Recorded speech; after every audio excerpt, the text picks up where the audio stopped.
이것만 알면 그림이 이렇게 확 바뀐다? 과연 그림을 확 달라 보이게 하는 방법 뭘까요?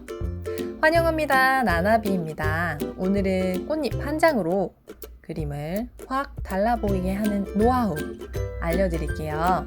집중해주세요. 자, 파헤쳐 봅시다. 꽃잎을 먼저 준비했어요. 그래서 꽃잎을 한번 그려볼게요. 그런데 왜 꽃잎을 준비했을까요? 화려한 꽃들도 많은데 왜 꽃잎 한 장을 준비했을까요? 장미꽃 한 장을 준비한 이유가 있습니다.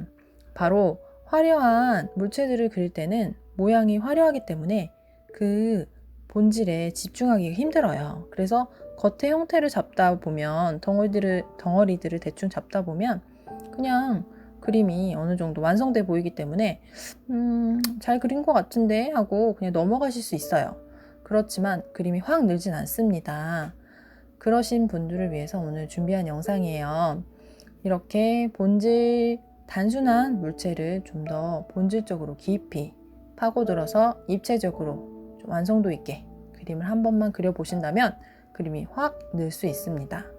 지금 꽃잎을 한 장 그리고 있는데 이 꽃잎은 대부분 이렇게 많이들 그리실 거예요. 보여지는 대로, 눈에 보여지는 대로 그리다 보면 이렇게 좀 평면적인 느낌이 들게 그리시기 쉽거든요. 그리고 완성도가 좀 떨어져 보이죠. 이건 좀 단순한 특히나 물체이기 때문에 재미없어 보여요, 그림이. 그런데 오늘 가르쳐 드리는 방법을 적용해서 그림을 그려볼게요. 먼저 형태를 잡아주시고 그리고 형태는 많이 연습을 하셔야겠죠. 그래서 형태가 어느 정도 잡혔다 하면 이 방법을 써보시는 걸 권장 드릴게요. 그리고 이제 선으로 쭉쭉쭉 우리 꽃잎의 면을 표현해 보고 있어요. 이렇게 면을 표현하고 나서 여기에 입체적으로 표현하기 위해 구의 원리를 설명해 드릴게요. 처음에 꽃잎은 이렇게 구를 동그랗게 그리고 그 다음에 어둠을 이 끝자락에다가 넣어 주었어요. 그리고 그라데이션 되듯이 눈에 보일 때는 물체가 이렇게 보이기 쉬워요. 어둠이 끝에 보이고 그 다음에 그림자가 이런 식으로 들어가겠죠. 그렇지만 이렇게 그리면 별로 입체적이어 보이지가 않아요. 구를 좀 입체적으로 그리려면 여러분도 많이 아시겠지만 어둠을 먼저 잡아주시고요. 그리고 나서 가장 깊은 어둠은 끝자락이 아니라 좀 띄워서 잡아주셔야 돼요. 끝자락은 반사광이 들어가는 부분이기 때문에 반사광이 들어가는 부분들을 좀 남겨두시고 그 다음에 어둠이 들어가는 거죠. 가장 짙은 어둠이. 그리고 그림자를 잡아주시면 돼요. 이 원리를 이용해서 꽃잎을 그린다면 훨씬 입체적이어질 수 있어요. 처음에 어둠을 잡아주고 꽃잎이 끝에가 말리기 때문에 끝에 있는 부분들의 어둠을 쭉쭉쭉 잡아주고 그리고 나서 가장 어두운 부분은 맨 끝자락이 아니라 반사광이 되는 부분을 남겨놓고 나서 어둠을 잡아주시는 거예요. 이런 식으로 잡아주시면 끝에 꽃잎이 좀 말려 있는 듯한 조금 더 입체적으로 표현이 되거든요.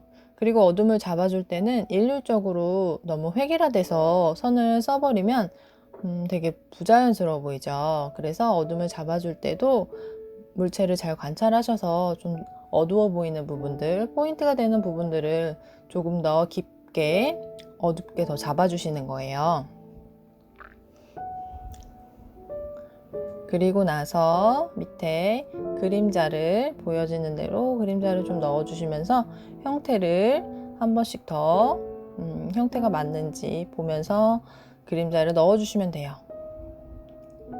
슥 그림자를 자연스럽게 넣어주시고 진해 보이는 부분들의 포인트 되는 부분들을 조금 더 진하게 한 번씩 형태를 잡아주시고 좀 더 입체적으로 표현해 주시면 돼요. 그리고 선을 쓸 때는 그냥 선을 생각 없이 쓰기보다는 그 물체가 흘러가는 방향이 있어요. 그 방향대로 물체를 관찰하시고 나서 그 방향대로 선을 써주시면 훨씬 자연스럽죠.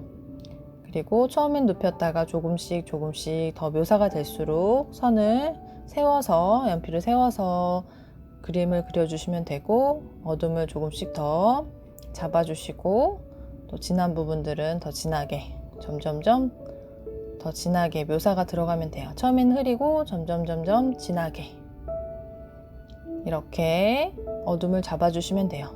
오늘의 키포인트는 3가지였죠. 화려한 물체보다는 첫 번째 화려한 물체보다는 좀 단순한 물체를 깊이 있게 관찰해서 묘사해보자. 두 번째, 그 묘사한 물체를 입체적으로 표현하기 위해서 구의 원리를 이용해서 반사광이 있고 가장 짙은 어둠이 있게 표현해보자.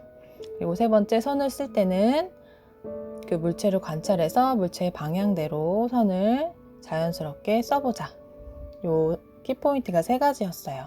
이 3가지를 잘 기억하셔서 그림을 그리실 때 한번 써보세요. 그러면 깊이 있는 물체를 정말 더 입체적이고 완성도 있는 그림을 그리실 수 있을 거예요.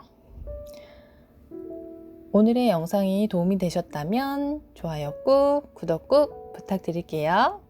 오늘도 감사합니다. 나나비였습니다.